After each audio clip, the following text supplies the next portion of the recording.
Boa noite aí, pessoal. Pessoal que está chegando aí. Vamos começar a nossa live. Faz bastante tempo que eu não faço live, nem lembro qual foi a última vez. Boa noite, Lara. Um beijão para você. Boa noite, pessoal. E vou ter que botar óculos, senão não vou conseguir ver todo mundo. Que tristeza, ter que botar óculos agora.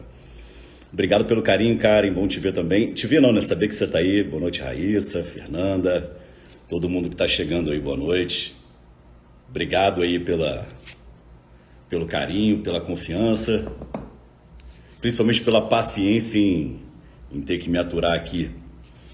Peço desculpas pela improvisação aqui, se porventura vocês ouvirem funk como pano de fundo aqui, como música de fundo, estejam certos que não sou DJ, não sou apreciador, mas é porque aqui na vizinhança eu estou em Búzios, estou aqui nesse lugar terrível, esse lugar feio para danar, e o pessoal aqui curte ouvir funk. Então, o pessoal está na celebração, não vou ser o vizinho chato e vou reclamar, mas esperar o pessoal ir entrando aí, a gente começa o nosso bate-papo.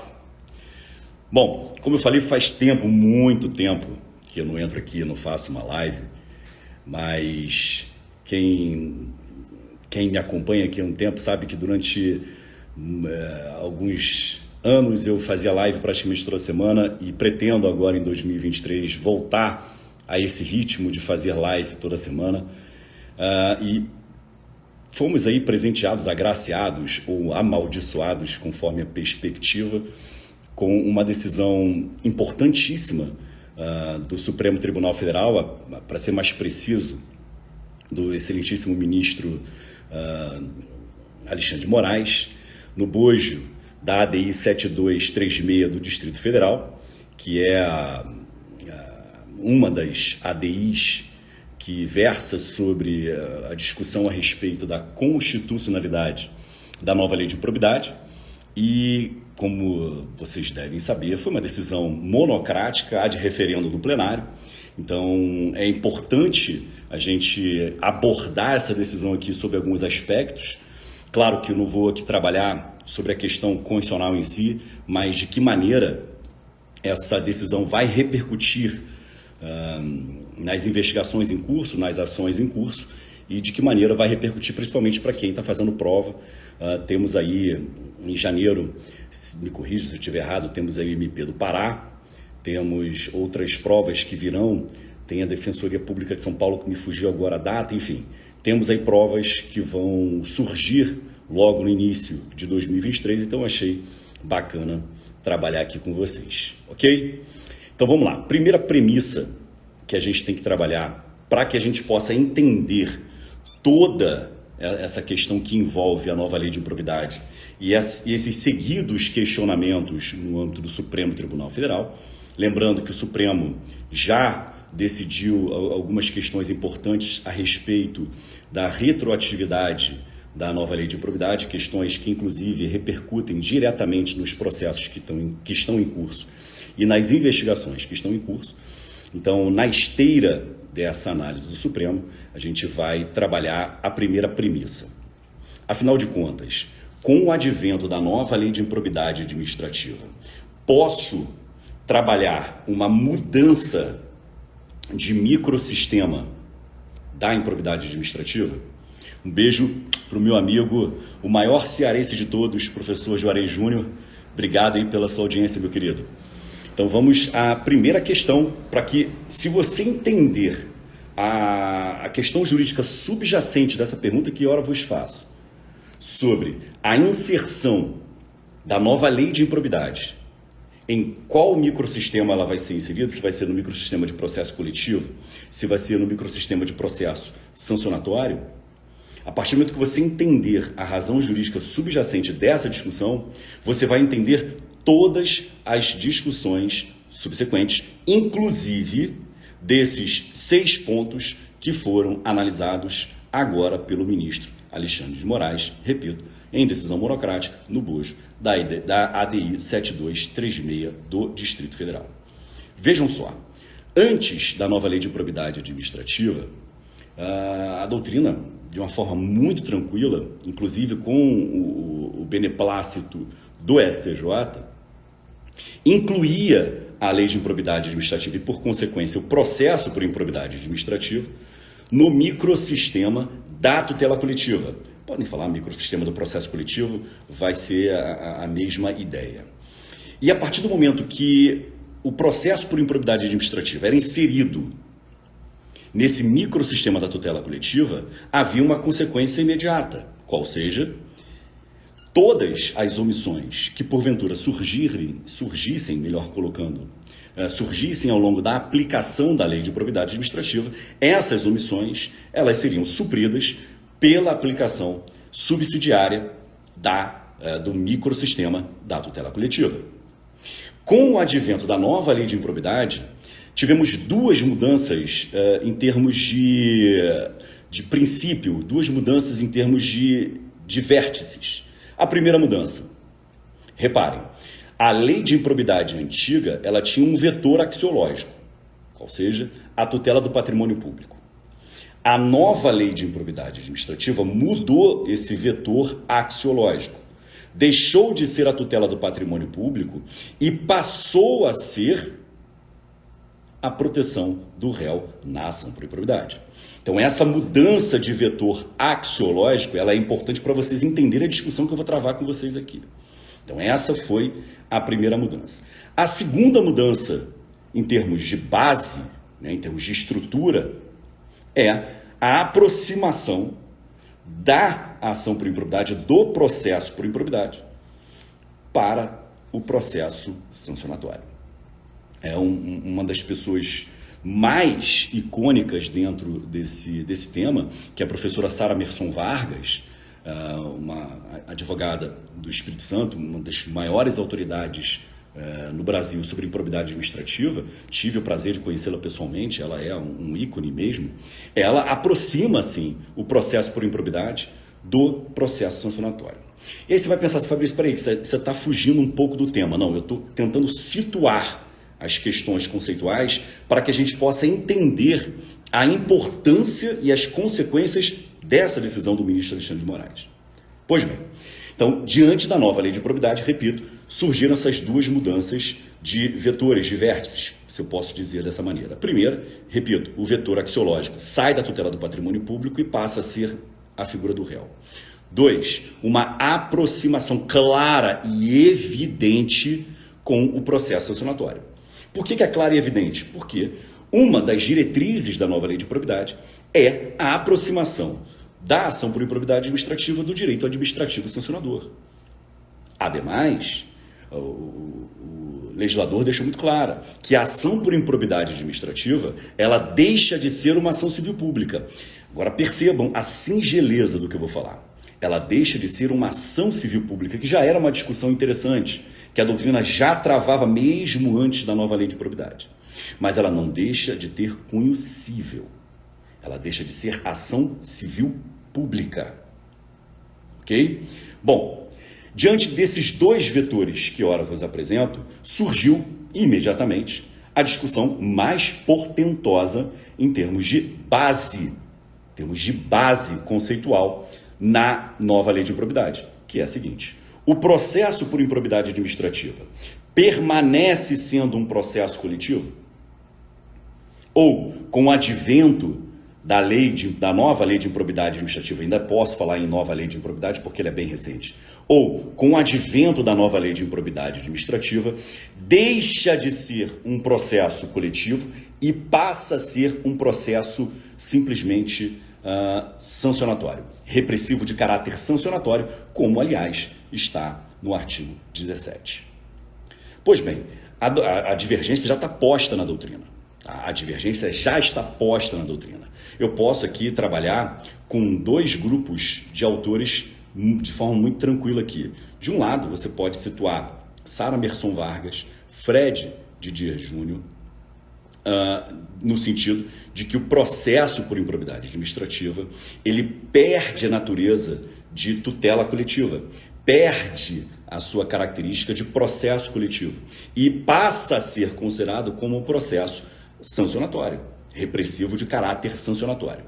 E a partir do momento que você coloca o processo por improbidade administrativa nesse contexto de processo sancionador, você passa a ter que trabalhar com os influxos desse microsistema do direito sancionador. Por exemplo, você vai trabalhar quais influxos? Você vai afastar alguns efeitos da revelia, você vai trabalhar com algumas questões envolvendo o ônus da prova, você vai trabalhar com questões envolvendo a fixação do elemento subjetivo. Então, algumas questões passam a ser trabalhadas agora, se você colocar o processo por improbidade administrativa no seio do microsistema do processo sancionador. Um outro exemplo que você pode trabalhar aqui, a presunção de não culpabilidade. Eu posso trabalhar a ideia da aplicação da presunção de não culpabilidade no processo por improbidade administrativa? Então essa é uma discussão interessante. Do outro lado, vocês vão encontrar autores, por exemplo, como Hermes Zanetti, Robson Renaud Godinho, Edilson Vitorelli e este que ora vos fala. Não me tenham como arrogante, prepotente, algo que o valha, mas como eu escrevi sobre isso, posso afirmar que essa é a minha posição. Vocês podem concordar ou não, achar que eu estou sendo arrogante, não é meu perfil, estou só informando a minha opinião.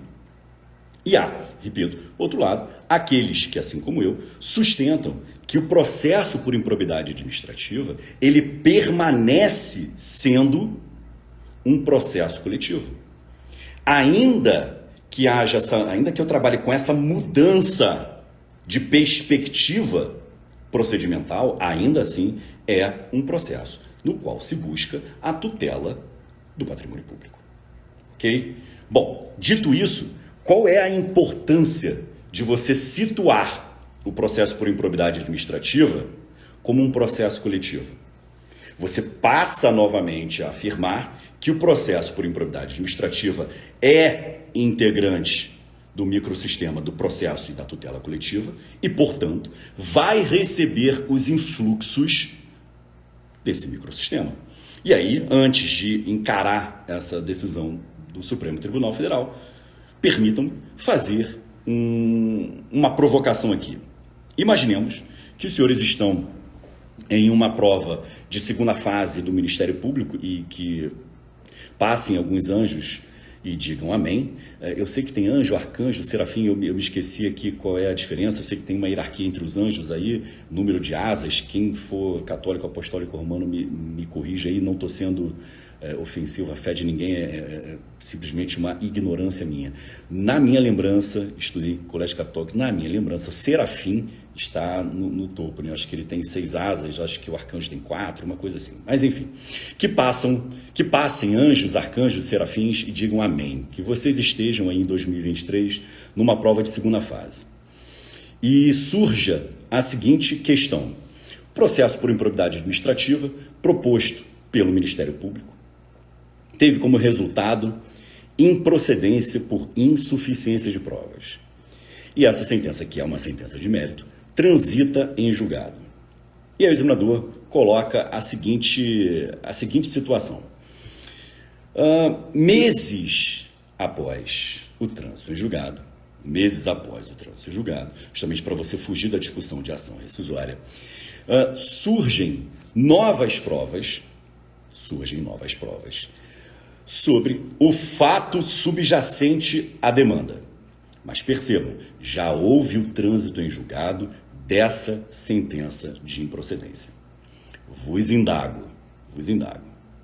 Poderá você, promotor de justiça, renovar essa demanda? Então, poderá você, promotor de justiça, renovar essa demanda com base nessa informação de que há novas provas? Ou, se o fizer, o réu pode objetar, né?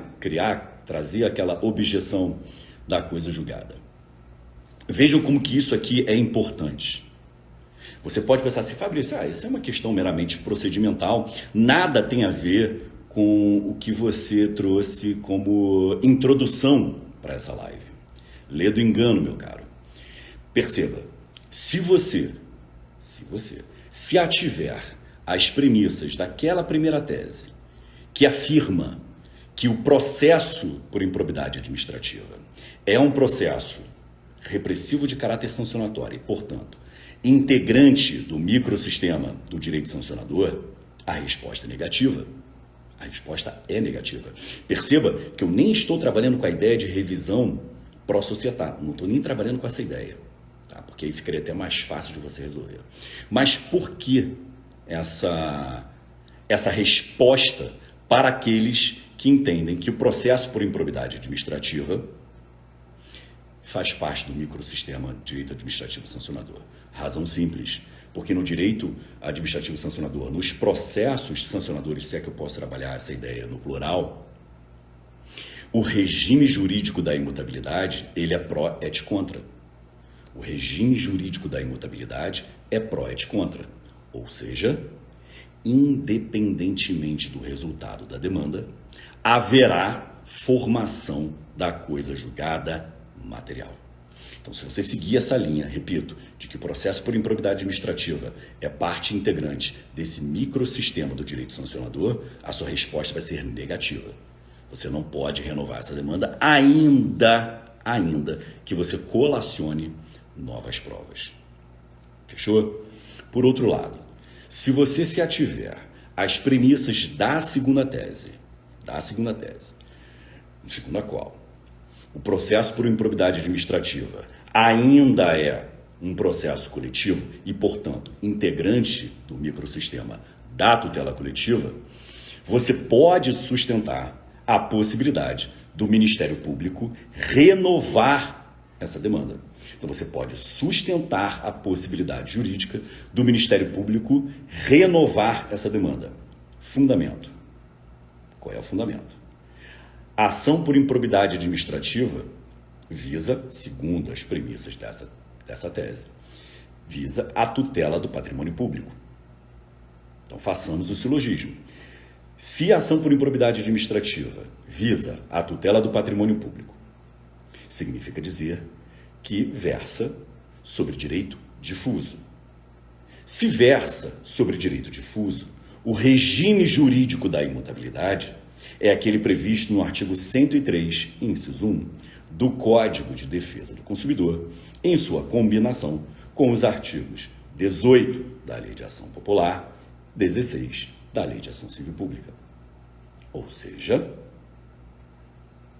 se o resultado for improcedência por insuficiência de provas, essa sentença, ainda que seja de mérito, mesmo resolvendo o mérito na forma do 487, inciso 1 do Código de Processo Civil, mesmo assim, não haverá que se falar em formação da coisa julgada material e, portanto, com novas provas, você pode renovar essa demanda.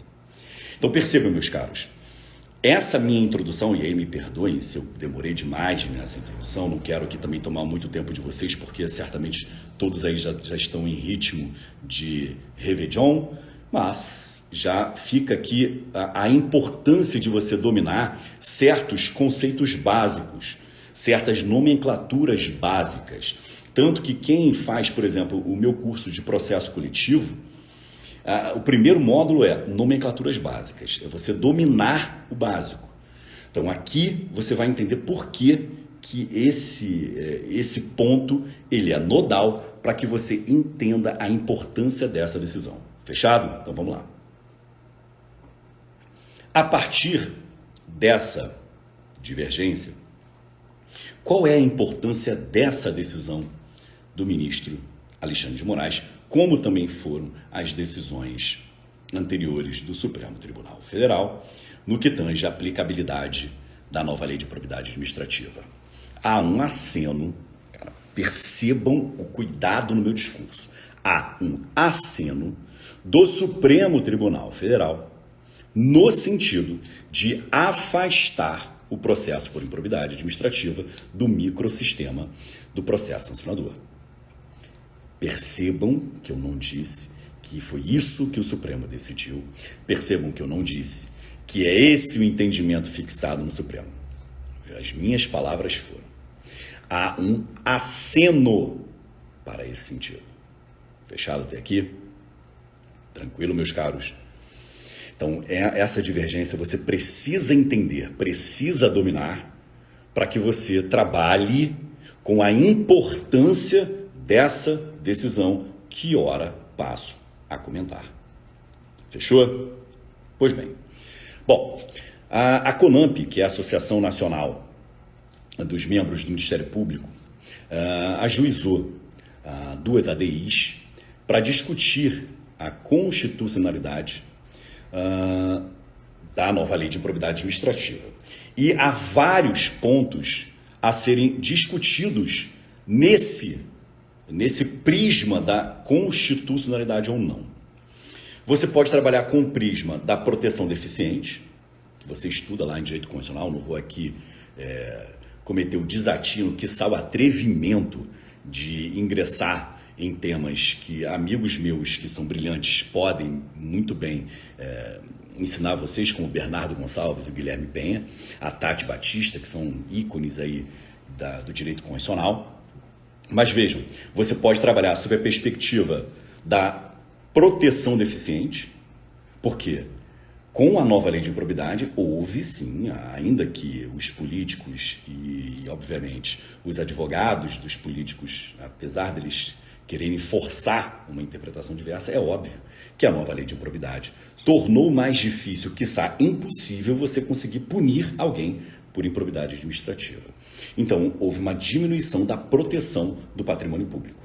Por isso que muitos sustentam essa inconstitucionalidade. Sob um outro viés, há quem sustente também, com base no controle de convencionalidade, que vocês também já dominam esse conceito, sustentam com base no controle de convencionalidade que a nova lei de improbidade administrativa ela viola compromissos internacionais assumidos pela República Federativa do Brasil no que tange ao combate à corrupção.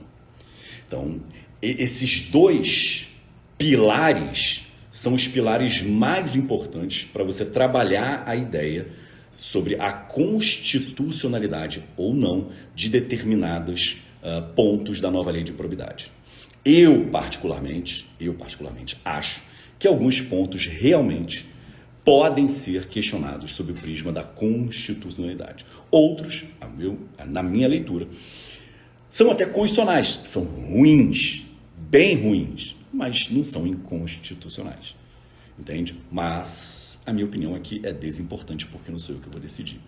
Mas guardem bem esses dois prismas. O prisma da vedação à proteção deficiente e o prisma do controle de convencionalidade. Fechou? Lembrando que o Ministério Público também exerce o controle de convencionalidade, tanto pelos instrumentos extrajudiciais, como e principalmente por meio dos instrumentos judiciais. Fechou? Então vamos lá. Para a gente saber o que o Supremo, na figura, na pessoa do excelentíssimo ministro Alexandre de Moraes, decidiu, eu vou começar a trabalhar com dois artigos que trazem uma, digamos, imunidade para agentes públicos que cometem atos de improbidade administrativa. Quando eu falo no meu módulo, eu tenho um módulo de improbidade administrativa, um módulo sobre a nova lei, eu tenho um vídeo que eu falo só sobre esse ponto, sobre a redução da proteção por meio da nova lei de improbidade e as regras imunizadoras. E aqui vou destacar duas regras imunizadoras que foram objeto dessa decisão. A primeira e mais polêmica à época, quando saiu a nova lei, é o artigo 23C da nova lei de improbidade. Quem tiver aí com a lei, por gentileza, pode abrir aí que você vai entender por que essa regra ela é taxada como uma regra imunizadora.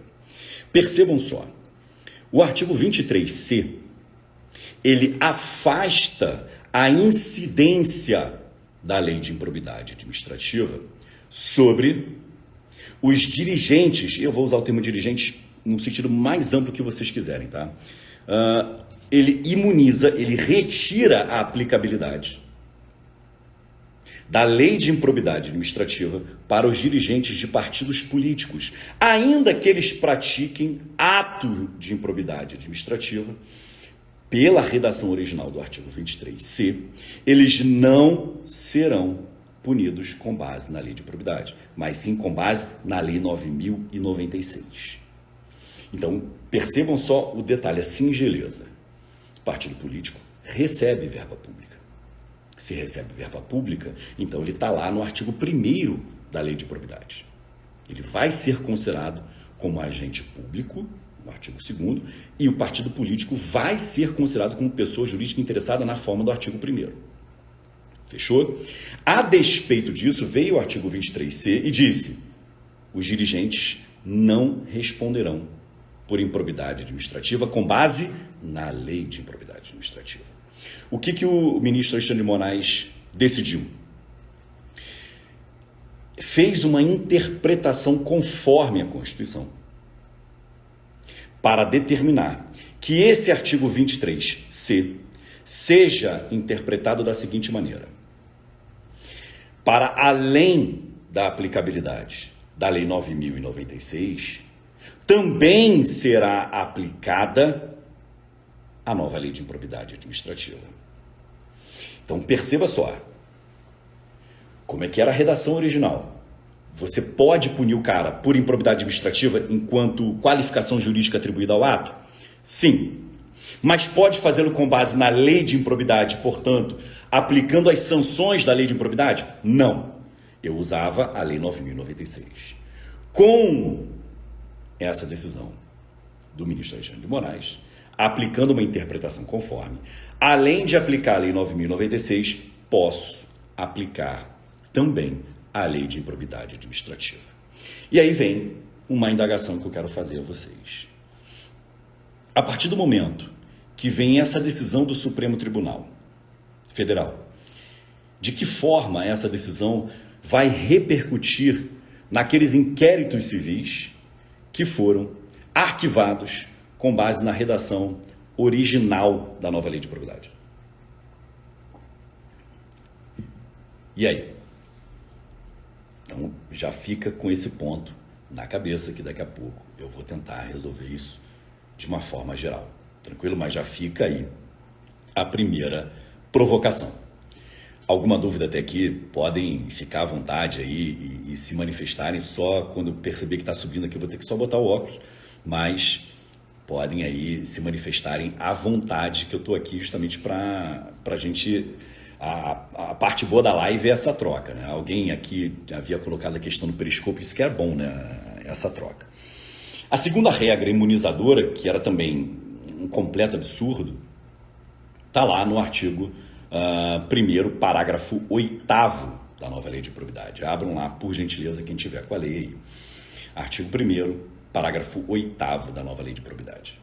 Esse é um artigo extremamente polêmico, porque eu tive a oportunidade de participar de alguns eventos sobre a nova lei de improbidade e percebi alguns colegas advogados defendendo a redação desse artigo 1º, parágrafo 8º, sob o argumento de que a lei de improbidade, em sua redação original, né, lá de 92, ela potencializava o apagão das canetas. Cara, isso aí é narrativa populista. Tá? Isso é narrativa populista, não é essa a ideia. A gente não trabalha com a ideia de apagão das canetas, isso é um sofisma, óbvio. É um óbvio sofisma, como sempre acontece na área jurídica, existem populismos, né, jurídicos que a gente vai sempre trabalhando. E esse é um deles. É uma retórica pobre, data máxima venente quem defende isso, é uma retórica pobre, porque a gente tem que exigir, e aqui não jaz nenhuma plataforma política, não, por favor, não interpretem dessa forma, a gente tem que exigir dos gestores públicos, no mínimo, a accountability, ou seja, responsabilidade pelo que eles fazem. Eu não posso tratar um gestor público de uma forma menos rígida que eu trato um gestor privado. Se você é gestor em uma pessoa jurídica de direito privado e causa lesão patrimonial a essa pessoa jurídica de direito privado, você é responsabilizado por isso. Por que o gestor público não vai ser responsabilizado por isso? Por que a gente é tão condescendente quando um gestor público pratica atos que geram prejuízo ao patrimônio público? Então, na verdade, o que se busca aqui é zerar a accountability desse agente público. Tranquilo? E aí veio esse artigo 1º, parágrafo 8º, e o que ele nos traz? Ele traz exatamente essa ideia de imunizar o agente público. Perceba, se um gestor público pratica um ato administrativo e existe uma divergência doutrinária e até mesmo jurisprudencial sobre como esse ato deve ser realizado. Boa noite aí, Thalita, tudo bom? Tempão que eu não te vejo, tudo bem? Manda um beijo para sua irmã, seu sobrinho. Vejam só, olha como que isso é importante para a gente entender aqui a ideia. Então, o gestor público, ele pratica o ato. Existe uma divergência doutrinária e jurisprudencial, olha, se ele pode ou não praticar esse ato. Não tem nada pacificado. Ele vai e adota a tese minoritária. E eu costumo brincar, tese minoritária e majoritária, eu me lembro que eu ganhei a antipatia de um professor meu, à época que eu era concurseiro, que ele falou assim, a tese majoritária é nesse sentido. E obviamente eu não sou mal educado nem delicado, eu esperei a aula terminar e falei assim, professor, com todo respeito, o senhor contou todos os autores que defendem essa tese e contou todos os autores que não defendem essa tese? Porque para falar em majoritária, eu tenho que conhecer todo mundo que escreveu sobre o tema, colocar numa coluna e na outra e ver qual que é majoritária. Porque eu sempre me incomodei com isso, assim, qual é a sua fonte para você afirmar que é majoritária e minoritária? Mas enfim, percebam só a singeleza desse ponto. Então vai o gestor público, pega uma tese isolada, tem lá um autor que escreveu um artigo defendendo a prática desse ato. Ou ele pega um acórdão, um acórdão, nem é precedente, perceba só, pega um acórdão de um tribunal de justiça de outro estado que respalda o ato dele. Aí ele vai e pratica esse ato. Estão acompanhando? Praticou esse ato. Esse ato gerou enriquecimento ilícito de alguém, gerou dano ao erário. Tudo bem? Lembra, a questão é divergente. Aí a questão depois é pacificada no sentido diverso do que esse gestor praticou. Ou seja, denotando que o que esse gestor fez pode ser qualificado juridicamente como ato de improbidade. O que vê a lei e dispôs no artigo 1º, parágrafo 8º?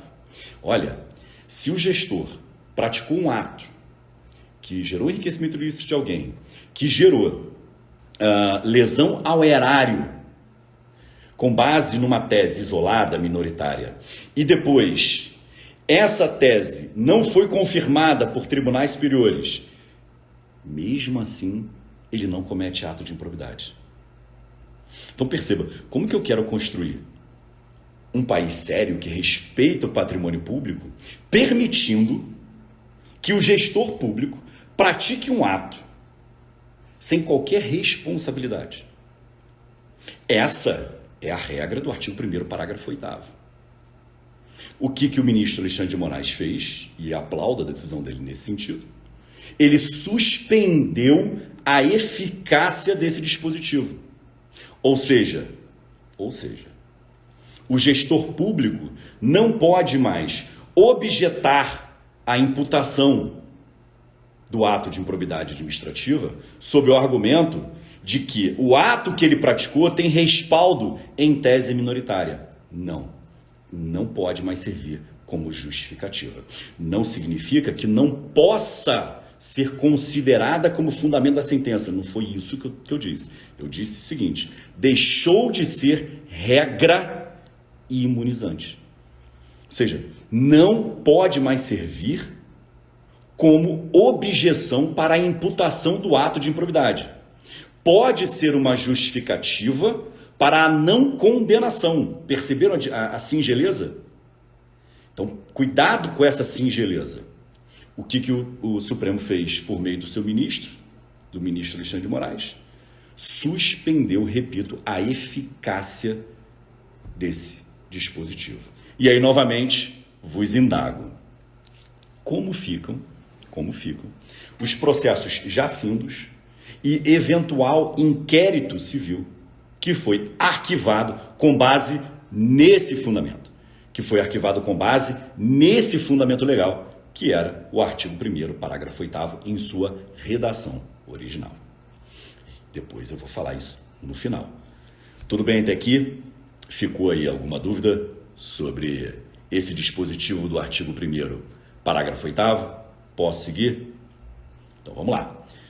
Bom, uma outra discussão que era extremamente polêmica e que, por exemplo, eu tive a oportunidade de já arquivar um inquérito civil por improbidade administrativa sob esse argumento, por isso que eu estou trazendo aqui como que a gente vai trabalhar isso com as decisões já postas, né? O que eu vou fazer com as decisões já postas? Eu sei que eu vou fazer com o que vai começar, mas com o que já está posto, o que a gente vai fazer? Então, repito, eu já arquivei um inquérito civil por improbidade administrativa com base nesse dispositivo que, ora, vou abordar, que é o artigo 21, parágrafo 4º da nova lei. O artigo 21, parágrafo 4º da nova lei de improbidade administrativa, na sua redação original, dispunha sobre uma mitigação, quase que um afastamento, da independência das instâncias. Funcionava da seguinte maneira: se for uma decisão colegiada, peraí que alguém fez uma pergunta aqui, peraí um momentinho só. Mauro, havendo prova nova, poderia desarquivar? É esse o ponto que eu vou falar no finalzinho da live. Mauro, segura aí, que eu prometo que vou falar isso no final da live. Então vejam só, qual é a ideia aqui do 21, parágrafo 4º? Se houver uma ação penal concomitante com a ação por improbidade administrativa, e lá na ação penal existir uma decisão colegiada, no sentido da absolvição do agente, e é claro que aqui eu trabalho com os mesmos fatos e o mesmo sujeito, por óbvio. Essa absolvição, lá na seara penal, vai comunicar, independentemente do fundamento, vai comunicar com a improbidade administrativa. Ou seja, se o camarada for absolvido no processo penal, independentemente da fundamentação utilizada lá no processo penal, ele vai ser absolvido aqui no processo por improbidade administrativa. Essa é a redação do artigo 21, parágrafo 4º da nova lei de improbidade. Pois bem, qual o cuidado que a gente tem que ter aqui?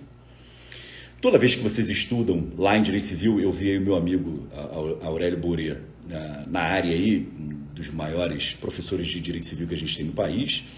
Quando você estuda responsabilidade civil, você estuda essa comunicação entre as instâncias. Mas de que maneira funciona essa comunicação entre as instâncias? De que maneira? Quando houver o reconhecimento de que o fato não aconteceu, ou negativa da autoria, o que é óbvio. Se o fato não aconteceu, ele não aconteceu, aí perdoem o truísmo, não aconteceu no mundo dos fatos. Pouco interessa em qual seara, penal ou civil. Se ele não aconteceu, ele não aconteceu. Se aquele perante o qual você trouxe a imputação, se ele não praticou o ato, pouco interessa qual é a seara, ele não praticou o ato. Ele não é o sujeito a ser imputável. Então, essa comunicação sempre existiu entre a responsabilidade civil e a responsabilidade penal. O que aconteceu com esse artigo 21, parágrafo 4º, foi a criação, e aí perdoem o exagero, tá? Não quero aqui usar um sofisma, mas essa linguagem exagerada por vezes nos ajuda a visualizar algumas questões. Mas, de certa forma, o que esse artigo 21, parágrafo 4º trouxe? Trouxe uma hierarquia entre a seara penal e a seara civil. Ou seja, o que restar decidido aqui na seara penal vai ter que se comunicar para a seara civil. Fechou? E aí isso gera algumas questões interessantes.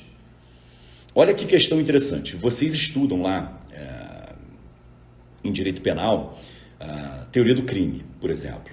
Me corrija se eu estiver errado, tá? A última vez que eu estudei teoria do crime foi março de 2010. Março de 2010, quando eu fui estudar para minha prova oral. Mas vamos lá. Na teoria do crime, vocês estudam, por exemplo, a imputabilidade. Errei ou acertei? Eu acho que sim. Acho que acertei. Você estuda imputabilidade, que tem uma importância na seara penal. Vos indago. Se um determinado réu que praticou um fato que, ao mesmo tempo, é juridicamente qualificado como fato penalmente típico e improbidade administrativa, vos indago. Se aqui na seara penal for reconhecida a sua inimputabilidade, vai ser proferida a sentença absolutória imprópria, ok? Essa inimputabilidade que foi reconhecida aqui na seara penal vai ser comunicada para a seara civil? Sim, não ou talvez. Sim, não ou talvez.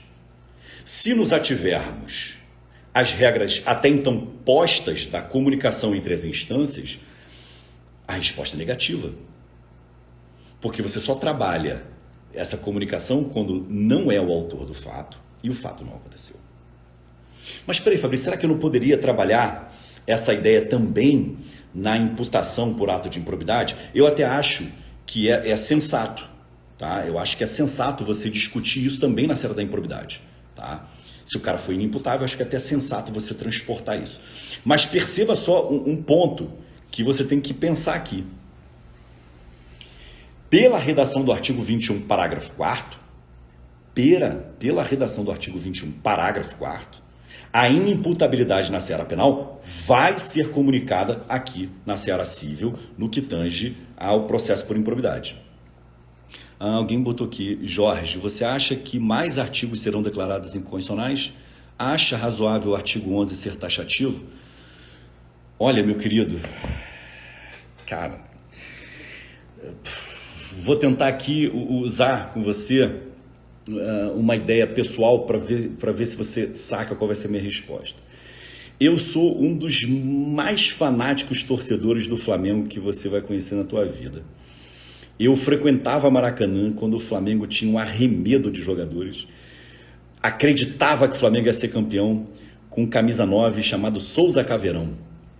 Acreditava que a gente ia ser campeão brasileiro, que a gente ia ser campeão da Libertadores. Eu fui assistir a final,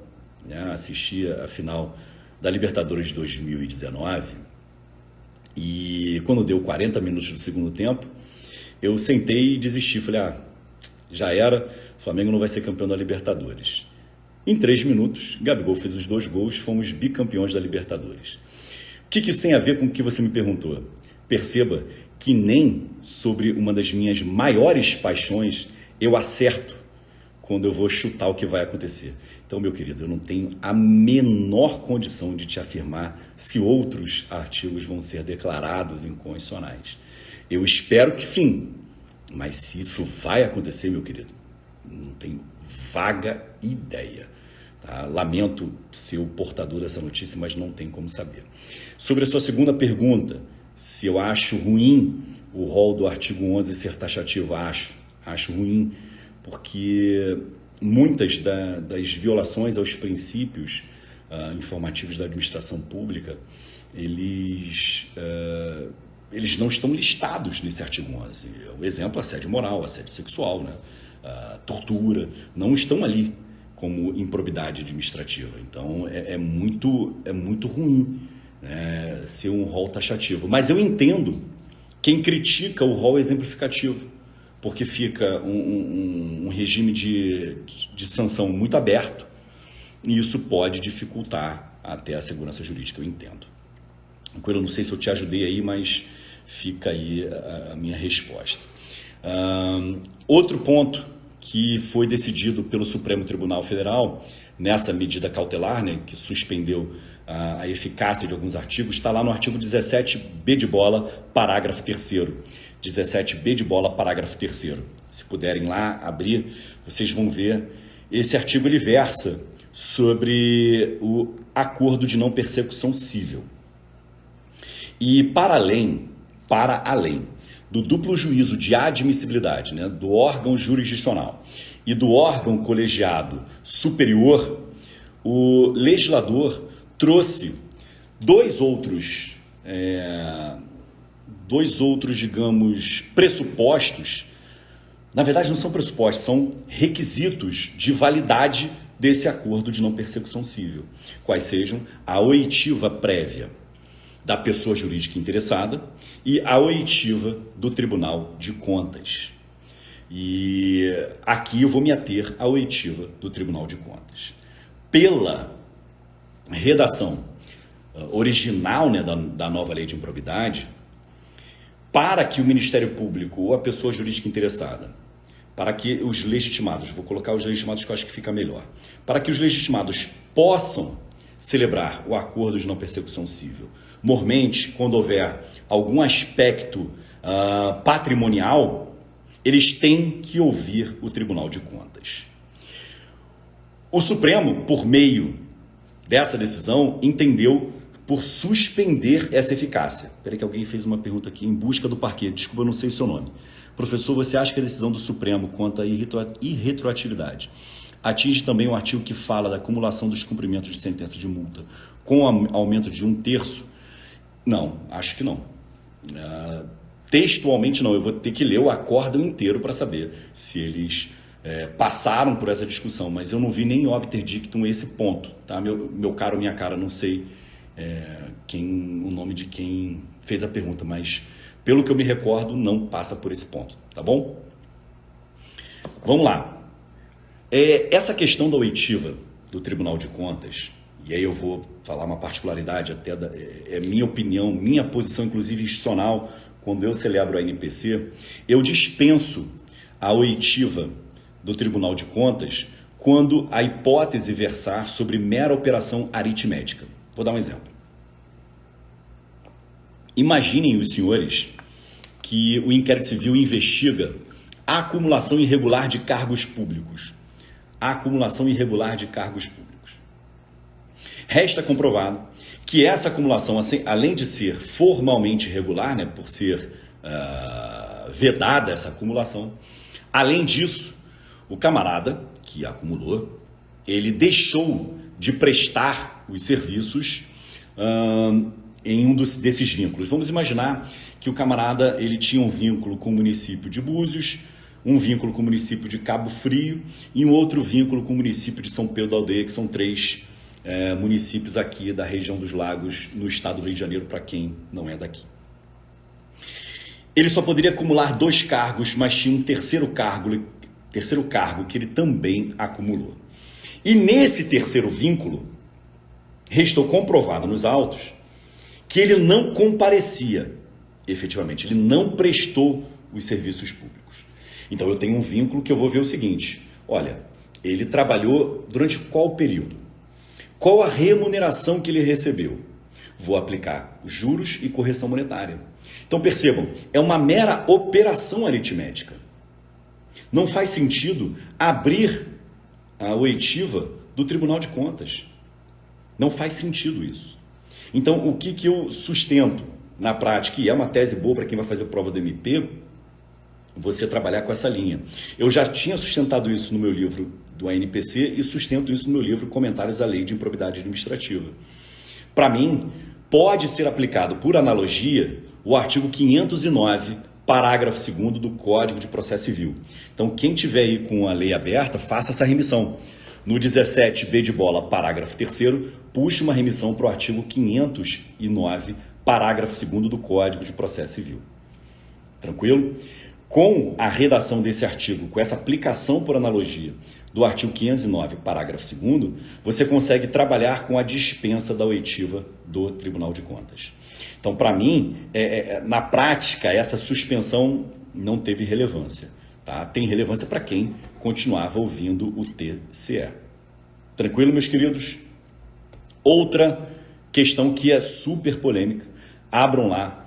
Se ficou alguma dúvida, falem agora ou depois no privado. Mas vamos lá. Abram, por gentileza, no artigo 12, parágrafo 1º da Lei de Improbidade Administrativa. Artigo 12, parágrafo 1º da Lei de Improbidade Administrativa. Esse artigo 12, parágrafo 1º, ele versa sobre uma das sanções mais graves no âmbito da improbidade administrativa, que é a perda da função pública. E tem uma regra interessante que veio com a nova lei de improbidade, que é a seguinte. Aí alguém perguntou aqui, peraí, um momentinho só. Mauro, vai ficar salvo a live? Cara, eu acho que eu vou ficar de óculos logo direto. A live vai ficar salva assim, tá? Eu prometo que vou salvar aqui, eu não sei ainda onde que eu dou esse comando, mas Vou fazer o possível aqui para dar esse comando corretamente e ficar salvo. É porque fica embaçando isso aqui, cara. Por isso que eu tenho que tirar esse óculos. Desculpa aí, tá? Vamos lá. O que esse artigo 12, parágrafo 1º, ele trouxe de novidade? Ele trouxe o seguinte. Imaginemos, vou usar aqui o seguinte exemplo. Imaginem os senhores que o Mauro perguntou. O Mauro, ele tinha uma função pública no município de Búzios. Ele tinha uma função pública e no exercício dessa função pública, ele praticou um determinado ato de improbidade administrativa. E a partir desse ato, houve a instauração de um inquérito civil e, a posteriori, o início de um processo por improbidade. Pois bem, ao longo desse processo judicial, ele pede a exoneração desse cargo e passa a exercer outra função pública em um cargo efetivo. Ele passou num outro concurso e está exercendo uma outra função pública. Pois bem, o resultado desse processo por improbidade, lembrando, derivado da primeira função pública dele, esse processo por improbidade administrativa gera uma sentença de procedência que transita em julgado. E uma das sanções que o órgão jurisdicional impõe ao Mauro é a perda da função pública. Qual era a discussão à época que antecedeu a nova lei de improbidade? O Mauro perde somente a função que gerou a prática do ato de improbidade? Ou essa condenação atinge a função atualmente exercida, que não tem relação direta com o ato de improbidade administrativa?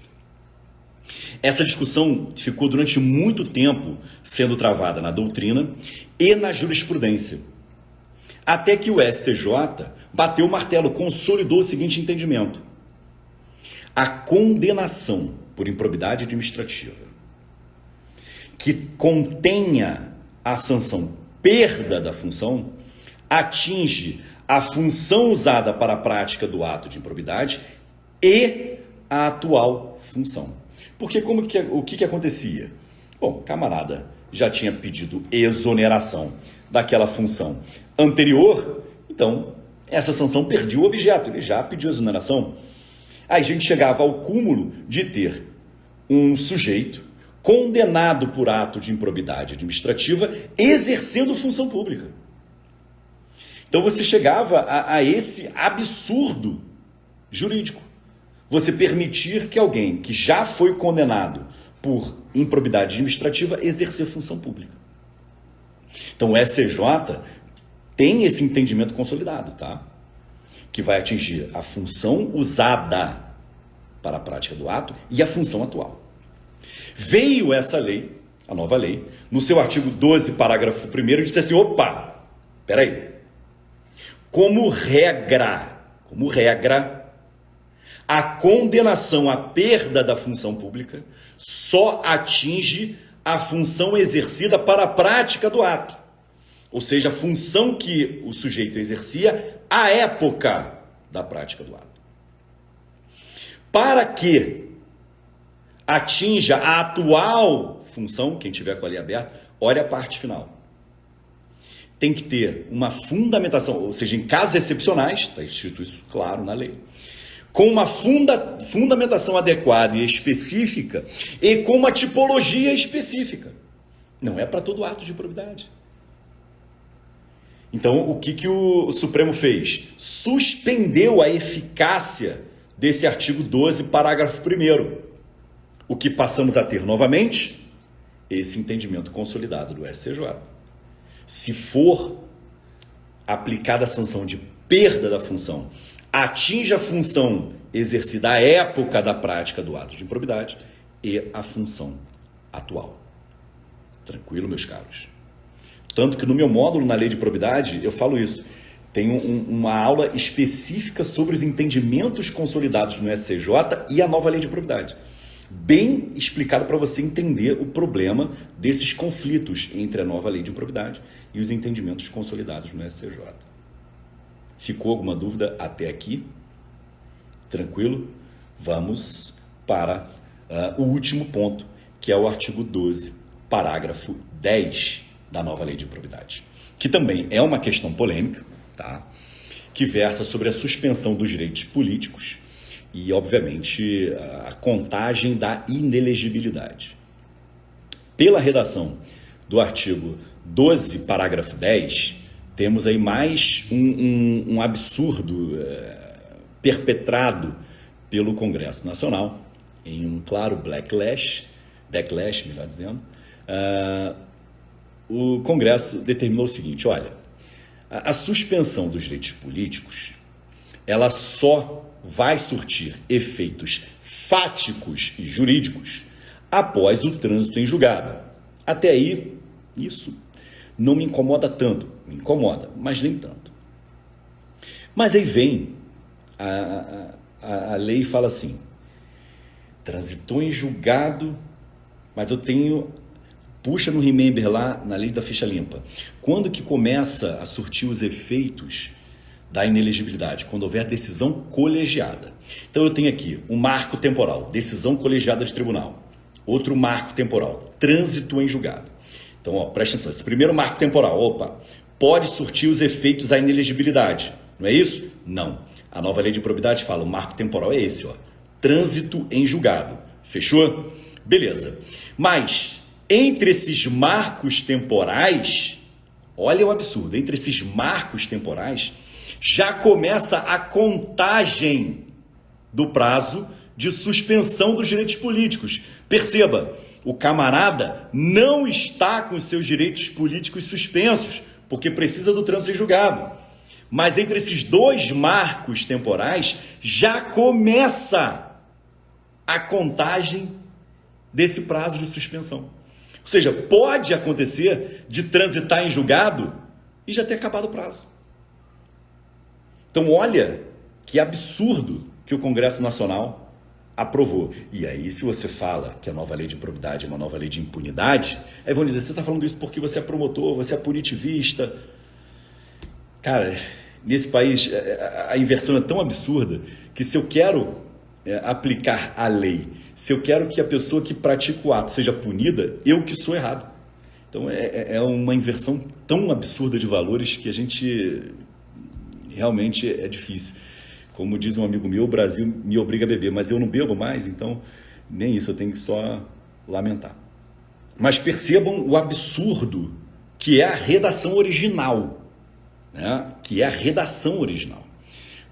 Alguém fez uma pergunta aqui, Não punir mais culpa é o maior absurdo dessa nova lei. Provar dolo e dolo específico é muito difícil. Concordo com você, Leidiane. Fernanda, concordo plenamente. Brasil sendo Brasil. É isso aí, Thalita. Eu comungo de toda a revolta de vocês. Tá? Então, percebam. Esses dois marcos temporais, entenderam aqui a ideia? Desses dois marcos temporais, o camarada só vai ter efetivamente seus direitos políticos suspensos com o trânsito julgado. Mas entre a decisão colegiada e o trânsito julgado, já está correndo o prazo de suspensão dos direitos políticos dele, mesmo ele não tendo efetivamente a suspensão desses direitos. Fechou? O que o ministro Alexandre de Moraes fez? Ao meu ver, de forma acertada, suspendeu a eficácia desse dispositivo, sob o argumento de que ele viola a Constituição, sim, porque eu não estou permitindo a punição. O cara não vai ser punido. Então, você chegou a um absurdo completo, até porque basta a gente lembrar que o prazo prescricional da prescrição intercorrente corre pela metade. E olha que interessante, nada no Brasil é coincidência, né? Eu costumo dizer que a gente que joga para perder, os camaradas lá em Brasília jogam para ganhar. Percebam só a singeleza aqui. Foi publicado um estudo do CNJ dizendo que o prazo médio de duração das ações por improbidade administrativa eram mais de 5 pontos alguma coisa, 5 anos e alguns meses. E aí o que o Congresso fez? A prescrição intercorrente é de 4 anos. Ou seja, justamente para que sempre prescreva o processo por improbidade administrativa. Enfim, é isso. Desculpem aí o desabafo. Mas, em boa hora, o ministro Alexandre de Moraes determinou a suspensão desse dispositivo. Portanto, como que vai ser a contagem desse prazo? Quando é que vai começar a correr isso? A partir da decisão colegiada, como é na lei da ficha limpa. Tranquilo, meus queridos? Beleza? Pois bem, ao longo aqui da live, eu fiz algumas provocações, né, sobre o que fazer com as decisões já postas, né, decisões em processos judiciais e inquérito civil. Ater-me-ei somente ao inquérito civil. Imaginemos que o Ministério Público tenha promovido o arquivamento do inquérito civil com base em algum desses dispositivos que, ora, estão suspensos via essa medida cautelar. Então, percebam, havia um inquérito civil instaurado para investigar determinado ato de improbidade administrativa. Veio a nova lei de improbidade e trouxe esses dispositivos que restringem ou imunizam a lei, o sujeito que praticou o ato. Diante do advento da nova lei, o promotor de justiça arquivou o inquérito civil, usando como fundamento um desses artigos. Chegou no Conselho Superior, o Conselho Superior avaliou e fez o seguinte: homologa a promoção de arquivamento. Foi homologada a promoção de arquivamento, veio essa decisão do Supremo Tribunal Federal suspendendo esses dispositivos. Vos indago. Com base nessa decisão da medida cautelar, que suspendeu a eficácia desses dispositivos ad referendum ao plenário, com base nessa decisão, pode o membro do Ministério Público desarquivar o inquérito civil? Pode o membro do Ministério Público desarquivar o inquérito civil? E aí, meus queridos, o que vocês acham? Se nos ativermos a regulamentação do inquérito civil, tanto na resolução 23 do Conselho Nacional, bem como nas resoluções dos MPs estaduais e do MP, DFT-MP federal, a resposta é negativa. Porque, vejam, o fundamento do desarquivamento nessas resoluções é a existência de novas provas sobre os fatos que foram investigados. E aí? Eu posso construir alguma tese? Posso construir aqui alguma tese? Olha que interessante. Em primeira análise, a minha resposta seria: não cabe desarquivamento, justamente porque não tem fundamento infralegal. É óbvio que o fundamento é infralegal. Não existe fundamento infralegal para isso. Fechou? Pois bem, mas vamos construir uma ideia. Quais são os pontos que a gente tem que ter? Primeiro, você tem que ter cuidado com o alcance temporal das decisões em sede de controle concentrado. É o primeiro ponto, o alcance temporal. Se vai ser uma eficácia prospectiva, se vai ser uma eficácia retroativa, se vai haver modulação dos efeitos temporais. Então, esse é o primeiro ponto. Segundo ponto, existe no Código de Processo Civil dois artigos, o 525 e 535, que falam lá da impugnação ao cumprimento de sentença, permitindo que você reconheça a inexigibilidade do título executivo quando esse título executivo foi constituído com base em uma lei declarada posteriormente inconstitucional pelo Supremo Tribunal Federal. É o que alguns autores chamam de coisa julgada inconstitucional. Tudo bem? Será que eu posso construir uma tese aplicando por analogia essa sistemática? Ou seja, dizendo o seguinte: olha, aquela minha decisão de arquivamento que foi homologada pelo órgão colegiado superior, ela tem como fundamento uma lei ou um artigo de lei que foi declarado posteriormente inconstitucional pelo Supremo Tribunal Federal, e a eficácia temporal alcança essa decisão. Será que eu posso construir essa ideia? Em minha opinião, ainda não vi ninguém falando sobre isso. Tá? Se alguém já ouviu, pode ficar à vontade e dividir isso comigo, eu gosto de aprender. Em minha opinião, essa tese é juridicamente possível. Se vai ser uma tese a ser adotada institucionalmente pelo Ministério Público, se vai ser acolhida pelos tribunais superiores, é um segundo passo. Mas, em minha opinião, é uma tese que pode sim ser ventilada. Tudo bem, meus queridos?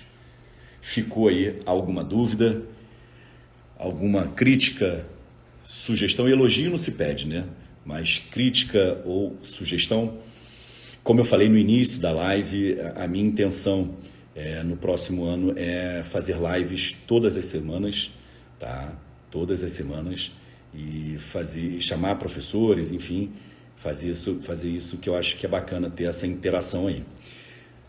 Alguma consideração? Opa, peraí que é... Desculpa se eu errar seu nome. Kathleen, isso? Segurança jurídica. Isso, concordo com você, Kathleen. A questão é geralmente não, a questão primordialmente é a segurança jurídica. Branquinho, Morim, desculpa, eu não consegui ver o que você falou. Obrigado aí para os elogios aí, vocês certamente me superestimam. Certamente a gentileza de vocês entorpece aí o julgamento, mas obrigado pela audiência, obrigado e principalmente pela paciência, pela confiança, porque afinal de contas vocês destinaram o tempo livre de vocês para me ouvir. Contem comigo para o que vocês precisarem, principalmente quem está estudando aí para concurso. Podem me procurar, contem comigo, desde que não seja para dinheiro. Dinheiro realmente procurem outra pessoa, mas para desabafar, para sei lá, conversar, pedir dicas, estou à disposição de vocês para o que vocês precisarem. Beleza pura? No mais, espero que vocês tenham aí um final de ano bacana, de muita paz, muito sossego. Acho que isso é o principal, saúde, paz e sossego. Espero que vocês tenham isso. Um beijo a todos aí, uma boa noite, feliz ano novo, ó. Boas entradas e boas saídas. Feliz ano novo, feliz 2023. Fiquem com Deus, para quem é de Deus. Fiquem com seus orixás, para quem é de orixá. Fiquem com Já, para quem fiquem com Ra. Fiquem com qualquer deus aí, até do pessoal lá da Polinésia Francesa, não sei quais são os nomes dos deuses de lá, mas todos os deuses aí que vocês gostarem, tá bom? Beijo a todos, tudo de bom. Agora vou tentar descansar aqui um bocadinho e vou tentar descobrir como é que bota para salvar a live. Ixi, rapaz, como é que salva a live? Vou tentar descobrir aqui. Se alguém souber, já me fala aí, mas eu acho que encerra a live, né? E salva, como é que faz? Axé para quem é de axé também, salve para quem é de salve. Vamos ver se eu descubro como é que faz aqui. Deixa eu ver, convidar a participar, não é? Beijo a todos aí, vou encerrar aqui, vou torcer para que apareça para mim isso aqui, ó. Beijo.